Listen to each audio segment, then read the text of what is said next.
नमस्ते दोस्तों, मैं रौनक श्रीवास्तव स्वागत करता हूं आप सभी का इस वीडियो में। दोस्तों, जैसा कि आप सभी जानते हैं कि अभी कुछ दिनों पहले की बात है कि अमेरिका ने भारत के ऊपर 50% का टैरिफ लगाया था। तो हालांकि भारत ने भी अमेरिका के इस निर्णय को अनीतिपूर्ण, अन्यायपूर्ण और गलत ठहराया था और इसके बावजूद अलग अलग तरीके से अलग अलग समय पर अलग अलग डिप्लोमेटिक स्टेप्स भारत के तरफ से उठाए जाते ही हैं। लेकिन आज के इस वीडियो में हम उनसे रिलेटेड कुछ टर्म्स को जानेंगे, उनसे रिलेटेड कुछ बहुत इंपॉर्टेंट बातों को जानेंगे।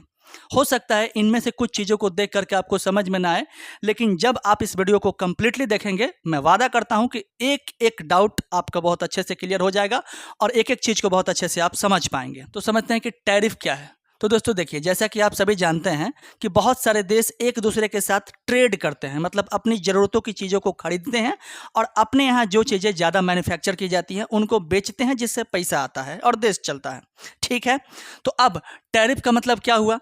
दो देश अगर एक दूसरे के साथ ट्रेड कर रहे हैं, तो जब एक देश दूसरे देश की सीमा में जाकर अपनी वस्तुओं को, अपने माल को बेचता है, प्रोडक्ट्स को, तब इस चीज़ के बदले उस देश की सरकार जहां माल बेची जाती है उस पर एक बॉर्डर टैक्स लगाती है और इसी बॉर्डर टैक्स को क्या कहा जाता है? टैरिफ कहा जाता है।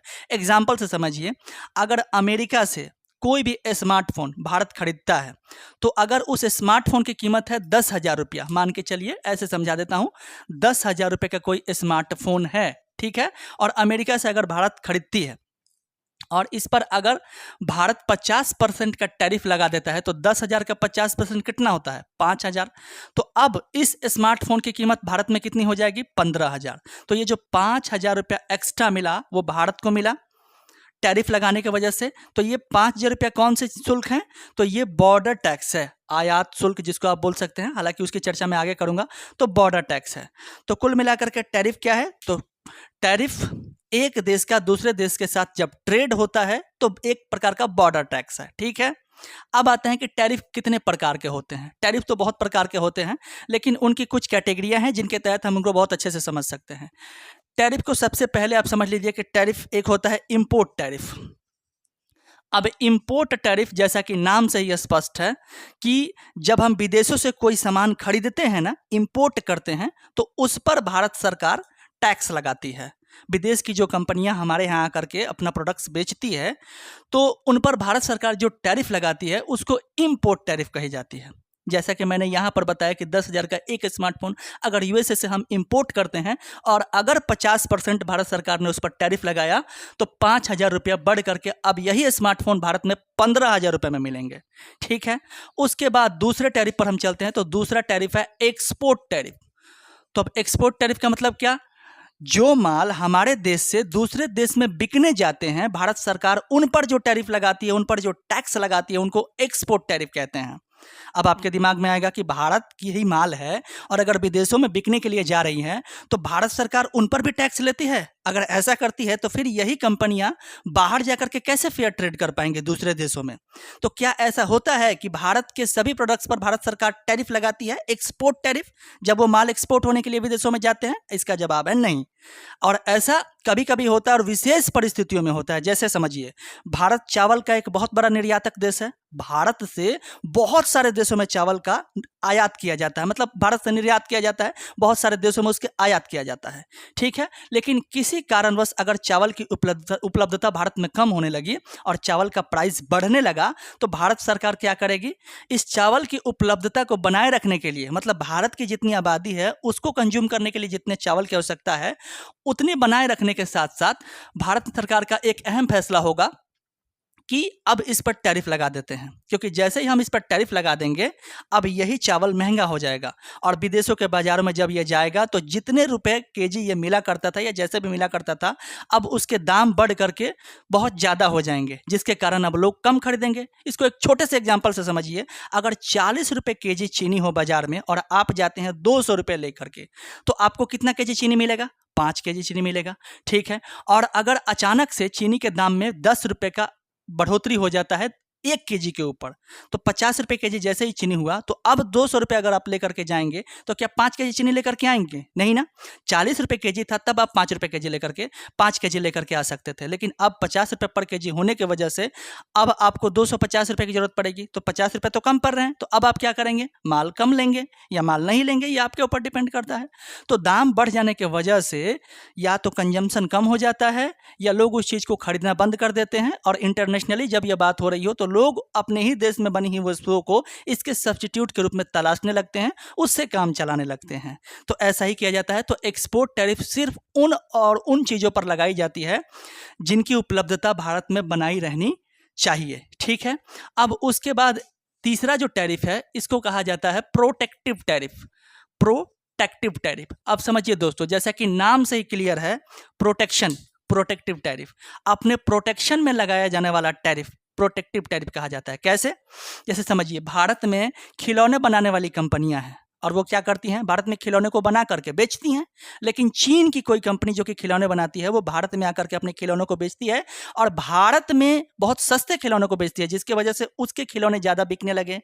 अब इसके वजह से क्या होगा? भारत की जो कंपनियां हैं खिलौने बनाने वाली, उन पर बहुत असर पड़ेगा। ये कंपनियां डूबने के कगार पर पहुंच जाएंगी। तो भारत सरकार के लिए भी ये चीज़ सही नहीं है। इस वजह से भारत सरकार इन पर टैरिफ लगाती है और बहुत हाई लेवल के टैरिफ लगाती हैं। जैसे मान के चलिए, अगर 100 रुपये का कोई प्रोडक्ट मान लीजिए चाइना से ही आता है और अगर इस पर भारत को लगे कि प्रोटेक्टिव टैरिफ, मतलब अपने देश की कंपनियों को बचाने के लिए भारत सरकार जो टैरिफ लगाती है उसको प्रोटेक्टिव टैरिफ कहा जाता है ना। तो अगर 100 रुपये का कोई भी प्रोडक्ट है और भारत सरकार इस पर मान के चलिए कि अगर 150% का टैरिफ लगा देती है, तब यही चीज़ 350 रुपये की मिलने लगेगी। 100 इसकी प्राइस और 250 रुपये की मिलने लगेगी। तो 150 इसका क्या? तो 150 इसका टैरिफ। तो अब इस खिलौने का दाम बढ़ जाने की वजह से क्या लोग उस तरह से उस खिलौने को खरीद पाएंगे? नहीं। तो अब भारत में बने हुए खिलौने लोगों को अच्छे लगेंगे, है कि नहीं?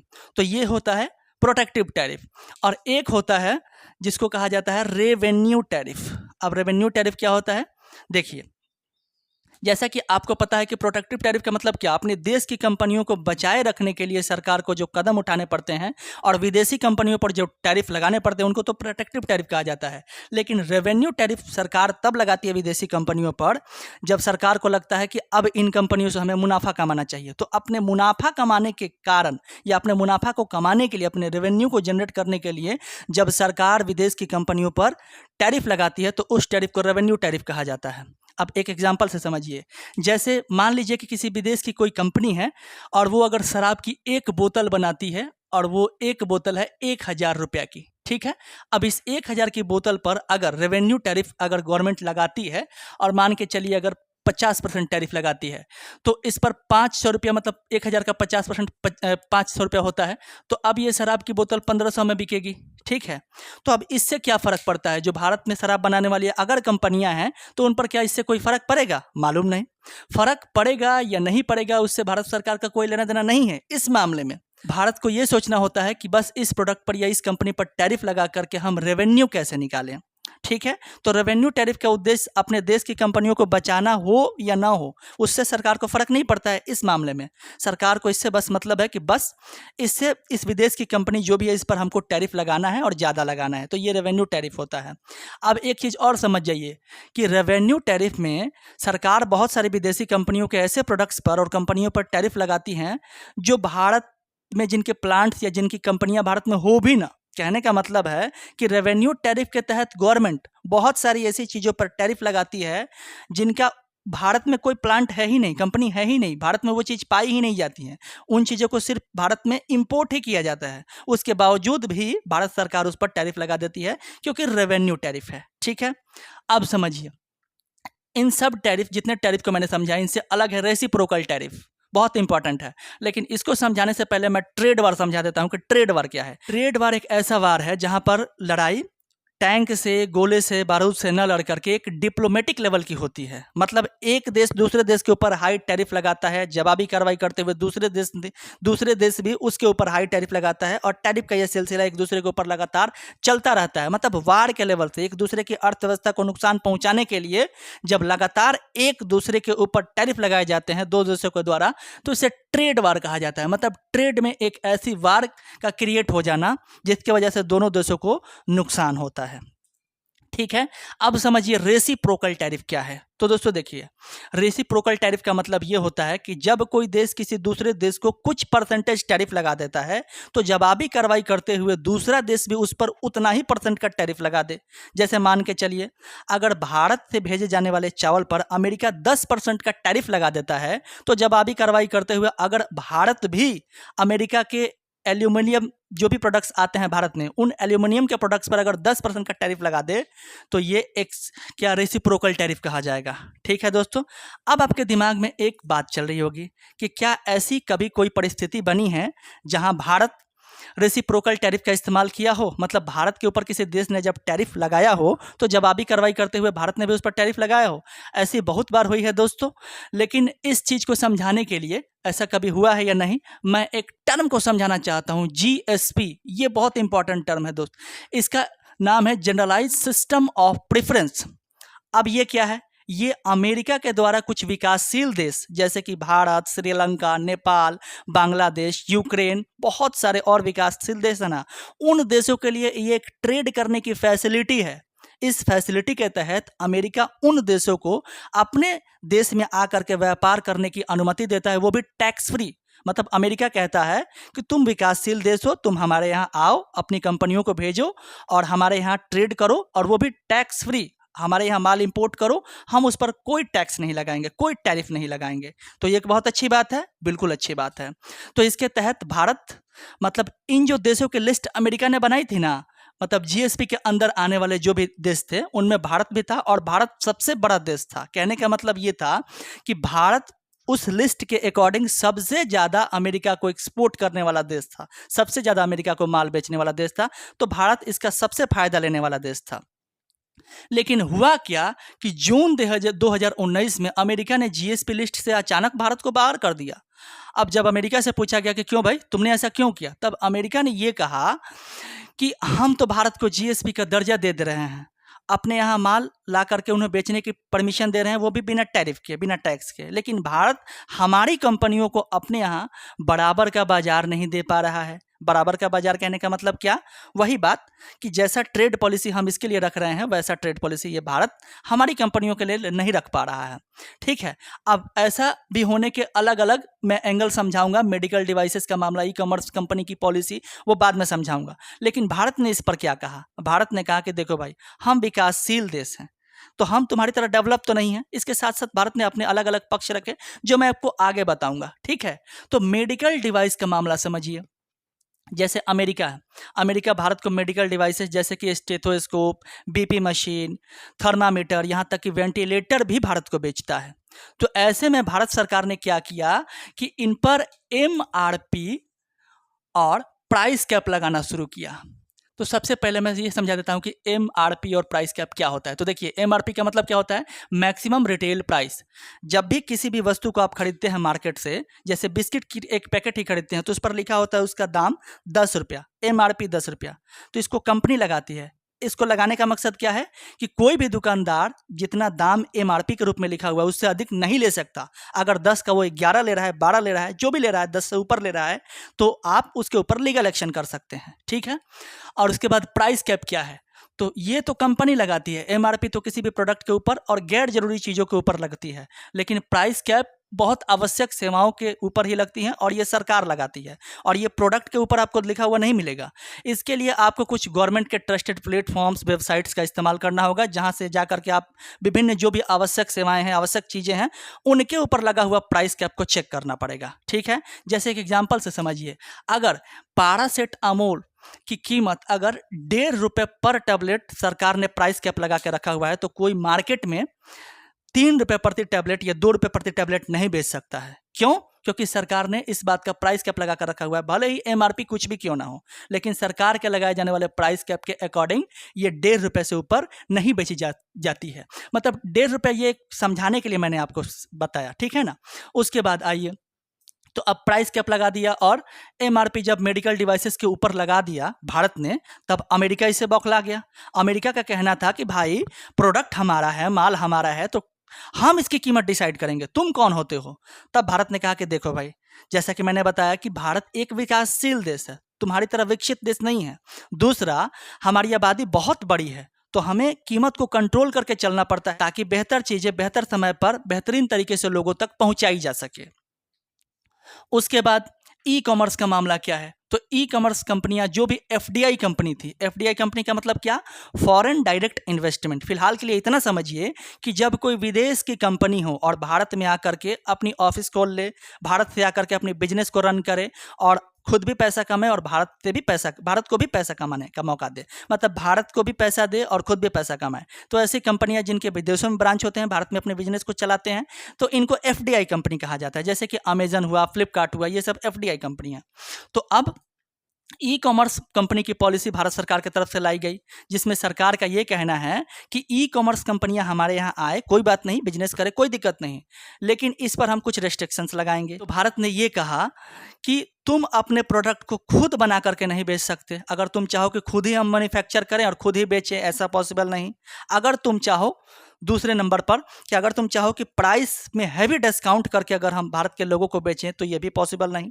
अब आप कहोगे कि जब प्राइस में हैवी डिस्काउंट करके अमेजन या फ्लिपकार्ट बेचे, तो इससे तो भारत के लोगों तक माल पहुंच रहा है, वो तो और अच्छी बात है कि भारत के लोगों को सस्ती माल बिकेगी, भारत के लोगों के पास सस्ती माल पहुंचेगी, क्या दिक्कत है। लेकिन इसमें दिक्कत है, भारत सरकार का कहना था कि अगर आप ऐसा करोगे तो भारत के जो छोटे बड़े व्यापारी हैं, वो लोग कहाँ जाएंगे, वो लोग तो रास्ते पर आ जाएंगे, उन लोगों को कौन देखेगा, है कि नहीं।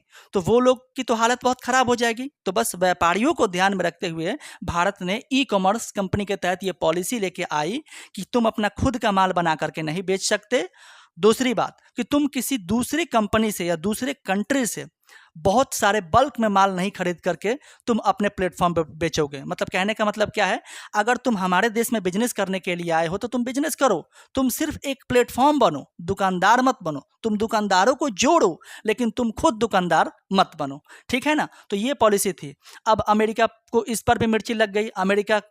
अमेरिका को लगने लगा कि भारत जानबूझ करके उसे अपने बाजारों से दूर रखने की कोशिश कर रहा है, ठीक है ना। उसके साथ साथ कृषि प्रोडक्ट्स पर भारत का हाई टैरिफ लगाना, मतलब अमेरिका से जो भी चीजें कृषि के रूप में जैसे आती थी, जैसे कि गेहूं, ड्राई फ्रूट्स, सेब, उन पर भारत ने हाई टैरिफ लगाया।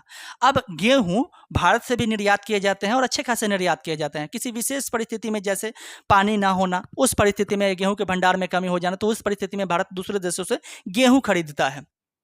तो अब अमेरिका के उन प्रोडक्ट्स पर भी हाई टैरिफ भारत ने लगाया। तो फिर अमेरिका ने क्वेश्चन किया, तो भारत का जवाब था कि सुनो भैया, हमने मेडिकल डिवाइसेस के ऊपर जो भी एमआरपी और प्राइस कैप लगाया है, उसका हमारा एक ही उद्देश्य है कि हमारी आबादी बहुत बड़ी है, तो गरीब लोगों के पास सस्ती से सस्ती हेल्थ सुविधाएं मिल सके, इसलिए हमने एमआरपी और प्राइस कैप लगाया। हमने ई कॉमर्स कंपनी के ऊपर इसलिए पॉलिसी लेके आए क्योंकि हम ये चाहते हैं कि हमारे जो छोटे व्यापारी हैं उनका धंधा ना बंद हो, मतलब अमेजन, फ्लिपकार्ट और तमाम तरह के जो एफडीआई कंपनी हैं उनके तले ये दबे ना, ठीक है। उसके बाद हमने जो कृषि प्रोडक्ट्स पर आपके हाई टैरिफ लगाया, उनके जवाब में भारत ने ये कहा कि हमने इसलिए किया क्योंकि हम अपने देश के किसानों की भी सुरक्षा करना चाहते हैं। कोई देश कितनी प्रगति करेगा, ये इस बात से भी अंदाजा लगाया जाता है कि उस देश के किसान कितने खुश और कुशल हैं। तो बस भारत ने इन जवाबों के तहत अपना एक पक्ष रखा, ठीक है। अब जीएसपी अमेरिका को क्या फायदा देगा, आपके मन में आ रहा होगा कि जीएसपी के तहत अमेरिका भारत तथा बहुत सारे दूसरे विकासशील देशों को आकर के अपने यहाँ टैक्स फ्री माल बेचने का आदेश तो दे रहा है, लेकिन क्या इससे अमेरिका को कोई फायदा है कि नहीं है? तो बिल्कुल फायदा है दोस्तों। आप समझ सकते हैं कि अमेरिका जैसा विकसित देश अगर अपने लिए कुछ नहीं करे और दूसरों के लिए कुछ करे, ऐसा हो सकता है? अगर अमेरिका दूसरों के लिए इत्तू सा करता है तो अपने लिए इत्ता सा करता है। मतलब ये कि अपना बड़ा फायदा सुनिश्चित करता है, किसी दूसरे को छोटे फायदा तब देता है ना। तो भारत को सुनिए, अमेरिका को जीएसपी से क्या क्या फायदा हुआ। पहला तो रॉ मटेरियल्स, जैसा कि टैक्स फ्री जीएसपी के तहत सभी चीज़ें इंपोर्ट की जाती थी, खरीदी जाती थी अमेरिका में दूसरे देशों से, जीएसपी के तहत जो भी देश आते थे। तो अब अमेरिका को रॉ मटेरियल्स भी मिलने लगे जिनसे चीज़ें मैन्युफैक्चर हुई। तो अब बिना कॉस्ट के मतलब बिना टैरिफ के अमेरिका को बहुत सारी चीज़ों के रॉ मटेरियल्स मिलने लगे बिना टैक्स के, जिससे अमेरिकी कंपनियों को रॉ मटेरियल बहुत सस्ते मिलने लगे और उस रॉ मटेरियल का इस्तेमाल करके वहाँ की कंपनियाँ बहुत सस्ते दर में मैन्युफैक्चर करने लगी उस प्रोडक्ट को। तो यहाँ तो अमेरिकी कंपनियों को सीधे सीधे फायदा होने लगा। तो एक तो अमेरिका को यह फायदा हुआ कि सस्ते रॉ मटेरियल्स मिलने लगे।